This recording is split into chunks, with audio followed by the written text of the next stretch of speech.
Regulation of kidney functions. Regulation of kidney function is generally done by two methods जो हमारे book में mention किए गए हैं.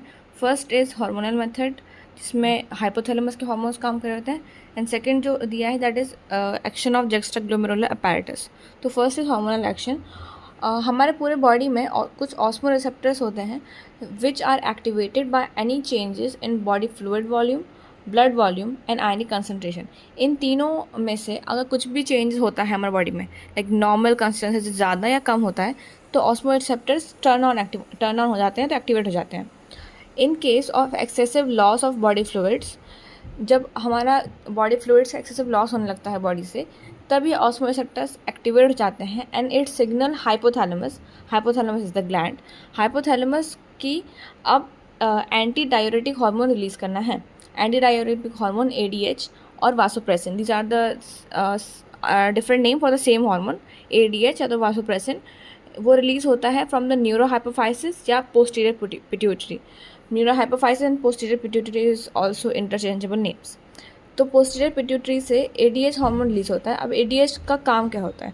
ADH acts on distal tubules, जो हमारा DCT था उस पर एक्ट करते हैं टू अब्जॉर्ब वाटर. क्योंकि जब हम DCT में हमने जब पढ़ा था कि कंडीशनल रिअब्जॉर्प्शन ऑफ वाटर होता है, तो दिस इज द केस जहाँ पे हम नहीं चाहते कि हमारा बॉडी फ्लूइड और लॉस हो, because already there is an excessive loss, हमारी बॉडी में फ्लूइड की कमी है. इसलिए हम DCT पे एक्ट करके DCT को बोलते हैं कि अभी ये जो फ्लूइड है उसको रिलीज़ नहीं करवाना है, बल्कि बॉडी में रिटेन करके रखना है to maintain the balance. And thereby it prevents diuresis. Diuresis is the condition जब हमारे बॉडी से एक्सेसिव फ्लूइड लॉस होने लगता है. तो प्रिवेंट करने के लिए हम डिस्टल टिब्यूल्स पे एक्ट करवा के वाटर को रीअब्जॉर्ब करते हैं. ऑल्सो इसका एक और काम होता है that is vaso constriction. वेसो constriction होता है हमारे ब्लड वेसल्स का कंस्ट्रिक्शन. में ब्लड वेसल्स होती हैं, उनमें प्रॉपर्टी होती है थोड़ा सा वो डायलेट हो सकती हैं और थोड़ा सा कंस्ट्रिक्ट हो सकती हैं. उसका जो एरिया है वो कम या ज़्यादा हो सकता है. तो अगर जब वेसो कंस्ट्रिक्शन होता है, जब हमारी ब्लड वेसल्स का जो पासिंग जो ल्यूमेन है, रेडियस अगर उसको छोटा हो जा रहा है, तो ब्लड फ्लो जितना हो रहा था वो थोड़ा तेज़ी से होगा.